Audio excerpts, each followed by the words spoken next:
पितामह भीष्म कहते हैं, अरे अर्जुन तुम आए हो तो छलिया भी आया होगा। अब मैं जानता हूं वो थोड़ा विलंब कर सकता है पर आएगा जरूर। और इतना जैसे ही ठाकुर जी ने सुना तो आगे आ गया, अरे दादाजी प्रणाम। अरे अरे ठाकुर जी आप आए हैं। और ये बात जैसे ही कही तो मानो जैसे ही ठाकुर जी ने अपनी नजरों से पितामह भीष्म को देखा, थोड़ा सा मुस्कुराए तो पितामह भीष्म के शरीर में लगी बाणों की जो वेदना थी वो शांत हो गई, सारा दर्द समाप्त हो गया। पितामह भीष्म लेटे हुए हैं। ठाकुर जी ने कहा कि जाओ प्रणाम करो। सभी पांडवों ने प्रणाम किया है। पितामह भीष्म निवेदन कहते हैं, भगवान मैं अंतिम स्थिति में हूं, आपसे कुछ मांगना चाहता हूं। क्या?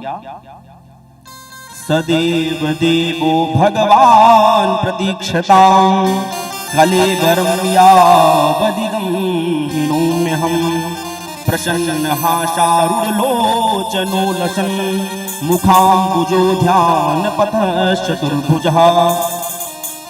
भगवान मैं अंतिम समय में आपको अपने सामने देखना चाहता हूं और जब तक मैं अपने कलेवर का त्याग न करूं तब तक आप मेरे सामने खड़े रहेंगे। ये बात जैसे ठाकुर जी ने सुनी तो ठाकुर जी का चेहरा उतर गया। क्यों? क्योंकि पितामह भीष्म इच्छा मृत्यु के वरदानी हैं और इनका मूड बन जाए भी 6 महीने तक नहीं जाना है तो ठाकुर जी विचार कर रहे हैं कि मैं 6 महीने तक खड़ा रहूंगा। जैसे ये बात विचार की तो पितामह भीष्म कहते हैं, भगवान खड़े होना है पर मुख लटका करके नहीं, प्रसन्न हाशारुलोचनो लसन, मुस्कुराते हुए जैसे आप मुस्कुराते हैं। ठाकुर जी कहते हैं जो आज्ञा दादा। और बहुत सुंदर कहते हैं कि पितामह भीष्म ने कहा कि भगवान अब इस शरीर को मैं छोड़ना चाहता हूँ। ये बात कही तो ठाकुर जी कहते हैं पांडवों को आगे किया, बोला दादा से कुछ ज्ञान प्राप्त कर लो। और जैसे ही पांडव आए हैं तो पितामह भीष्म ने दान धर्मान राज धर्मान मोक्ष धर्मान विभागशः, दान धर्म राज धर्म ज्ञान धर्म सबका उपदेश किया है और कहा अब सब किनारे हो जाओ, मुझे सिर्फ ठाकुर जी से बात करनी है। मेरे सामने कन्हैया हूँ और मैं हूँ, तीसरा कोई नहीं। कहा भगवान मैं कलेवर को छोड़ना चाहता हूँ पर अंतिम समय में एक बात रही जा रही है, उसको पूरा करना है। मैं अपनी बिटिया का विवाह करना चाहता हूँ। जैसे विवाह की बात कही तो पितामह भीष्म की बात सुन करके ठाकुर जी कहते हैं दादा विवाह तो आपका नहीं हुआ, भला ये बिटिया का विवाह कहाँ से आ गया? पितामह भीष्म कहते हैं जिसका विवाह नहीं होता और पुत्र नहीं होता वो गोद ले लेते हैं बच्चों को। मैंने भी गोद लिया है एक बिटिया को, उसके योग कोई वर नहीं मिल रहा, उसका विवाह मैं आपसे कराना चाहता हूँ। ठाकुर जी कहते हैं बहुत पढ़ी लिखी है क्या? पितामह भीष्म कहते हैं बात कुछ ऐसी ही है, मेरी बुद्धि भी तृष्णा है, इसमें कोई तृष्णा नहीं है, तृष्णा रहित है। और मेरी बुद्धि मैं अपनी बिटिया कौन है तो कहा मेरी बुद्धि ही मेरी बिटिया है और मैं अपनी बुद्धि रूपी बिटिया का आपसे विवाह करना चाहता हूँ। आप मेरे मति के बन जाइए पति, आपके चरणों में करेगी रति, आप बन जाएंगे इसके पति, मेरी भी बन जाएगी सदगति। जैसे ये कहा और पितामह भीष्म हाथ उठा नहीं सकते थे तो ठाकुर जी एकादशी की वह पावन पुण्य तिथि थी और आज भी एकादशी ही है, सफला एकादशी। अच्छा एकादशी की बात आई तो मैं एकादशी के विषय में कह दूं। एकादशी व्रत कौन कौन है आज हाथ उठा करके बताइए, बताइए। एकादशी का व्रत सबको रहना चाहिए। एकादशी की बहुत महिमा है। क्यों? क्योंकि हम अपने पेट भरने के लिए कितने जीवों की हत्या करते हैं। फसल जुताई से लेकर के बुवाई, फिर फसल जब तैयार होती है तो कितने जीवों को मारने के लिए कीड़े लग गए हैं तो दवाई डालते हैं। इन सब जीवों की हत्या, एक छोटी सी चींटी मर जाए उसका भी प्रायश्चित करना पड़ता है, शास्त्रों में ये नियम है। और अपने पेट भरने के लिए हमने कितनी जीवों की हत्या कर दी, पीसने तक खाया, उसमें भी कुछ न कुछ जीवों की हत्या हुई। तो इन सब जीवों की हत्या अन्न में जाती है सारे जीव एक बार मेरे गुरुदेव भगवान ने जो बताया, मैंने कहीं पढ़ा नहीं है पर गुरु जी ने मेरे जो बताया मैं वो बता रहा हूँ। एक बार सारे जीव भगवान के पास में गए, बोले भगवान अपने पेट भरने के लिए हमारी हत्या करते हैं मानव, क्या इनको पाप नहीं लगेगा? भगवान कहते हैं कि ये अपने पेट भरने का जो ये क्रम करते हैं वो तो करना ही पड़ेगा, पर प्रायश्चित तो इनको लगेगा, पाप तो लगेगा। महीने में 2 एकादशी होती है, कृष्ण पक्ष में एक, शुक्ल पक्ष में एक। तो आपकी हत्या का जो पाप है वो एकादशी के दिन मैं अन्न में रखता हूँ, और जो भी व्यक्ति एकादशी के दिन अन्न पाएगा वो मानो उन जीवों की हत्या का पाप भक्षण कर रहा है। तो एकादशी के दिन प्रयास करिए कि अन्न ना पाइए। अरे इतने सारे व्यंजन बनते हैं, कुटू की पकौड़ी, क्या क्या बनता है, हमारे बनाने वाले जो रहते हैं भंडारी जी एक से एक व्यंजन बनाते हैं, तो खूब पाइए चकाचक। फल है, ड्राई फ्रूट्स है जिसमें रहा जाए, पर अन्न ना पाइए। विशेष रूप से तो चावल तो बिल्कुल भी ना पाइए। तो एकादशी की पावन पुण्य तिथि में पितामह भीष्म आज स्तुति कर रहे हैं भगवान। एकादशी की पावन पुण्य तिथि है और मैं पुष्प तो नहीं चढ़ा सकता, तो पुष्प सागर छंद में एकादश श्लोकों में ही 11 श्लोकों में ही ठाकुर जी की बड़ी सुंदर स्तुति गाई है। इतिमति रूप कल्पिता वितृष्णा भगवती शाश्वत पुंगवी विभूति स्वशुभमुपगते भजे विहर्षं प्रकृति मुखे युषिया प्रभाहा त्रिभुवन गमनं कमालवर्णं रविकर गौरवराम्बरं दधाने कपूरल गगनाभिताननाथं विजय सखे रतिराज तुम्हें नवद्या। एकादश श्लोकों में बड़ी सुंदर स्तुति गाई है। समय का अभाव है, कभी फिर गा करके सुनाऊंगा मैं, भाव समझ लें। पितामह भीष्म कहते हैं भगवान मैं अपनी पुत्री का विवाह करना चाहता हूँ। अरे ठाकुर जी आप कितने दयालु हैं, आपकी लीलाओं का मैं कहाँ तक चिंतन करूँ। 57 दिनों से मैं पड़ा आपकी ही लीलाओं का स्मरण कर रहा था। अरे मुझे वो दृश्य नहीं भूलता जब युद्ध के कुछ दिन बीते थे और दुर्योधन मेरे पास आया और आकर के कहता है कि पितामह भीष्म लगता है आप हैं तो मेरे पक्ष में, पर आप पांडवों से मिले हुए हैं।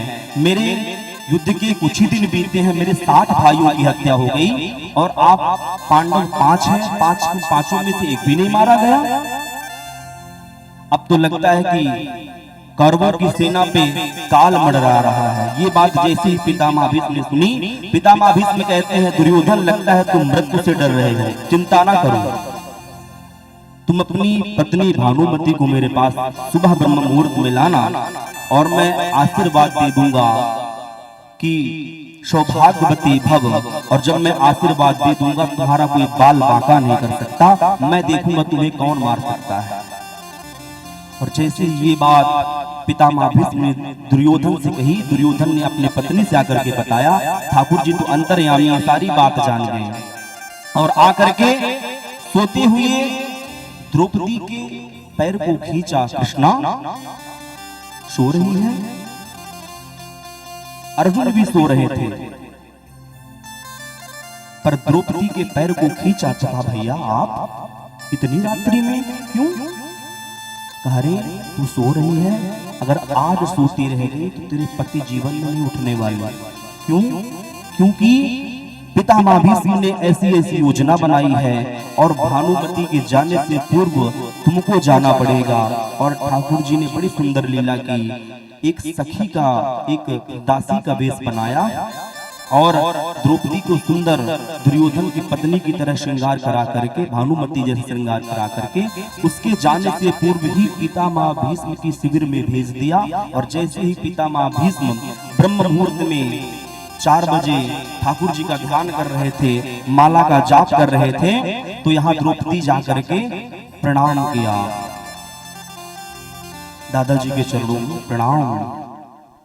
पितामह भीष्म आंख बंद किए हुए बोल पड़े, आशीर्वाद मुख से निकला सौभाग्यवती भव हो बेटी, तेरे हाथों की मेहंदी का नारंग कभी छूटे बेटी, आशीर्वाद ये देता हूँ तुम वीर कुमारों वाली हो, वर देता हूँ तुमको बेटी सिंदूर से मांग न खाली हो।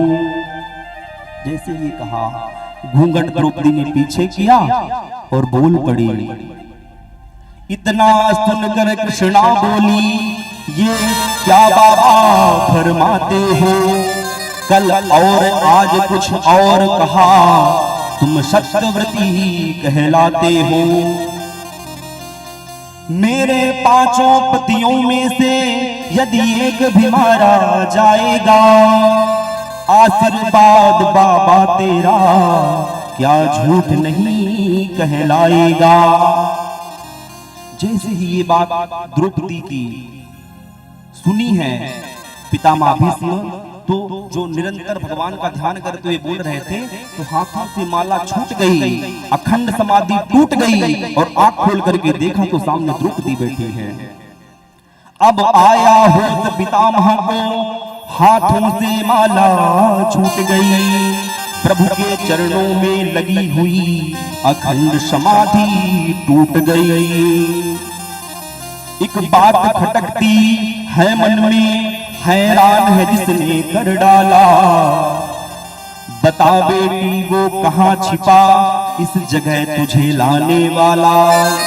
पितामह भीष्म समझ गए ये द्रौपदी तुम्हारी बात नहीं है, तुम्हारे मन में ये विचार नहीं आ सकता, ये निश्चित वो छलिया का किया कराया है, पता वो कहाँ है। पितामह भीष्म की ये बात सुनकर के द्रौपदी थोड़ा सा संकुचित हुई, कुछ बोली नहीं, पर पितामह भीष्म खड़े हुए शिविर के बाहर आने लगे। बाहर आकर ज्यों देखा तो झांकी का दृश्य निराला था, पीतांबर का घूंघट ओढ़े खड़ा वो बांसुरी वाला था,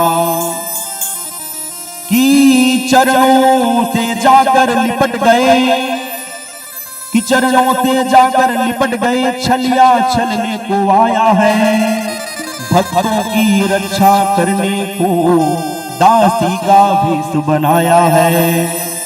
ठाकुर जी की करुणा देखिए, अपने भक्तों की रक्षा करने के लिए ठाकुर जी दासी बने हैं।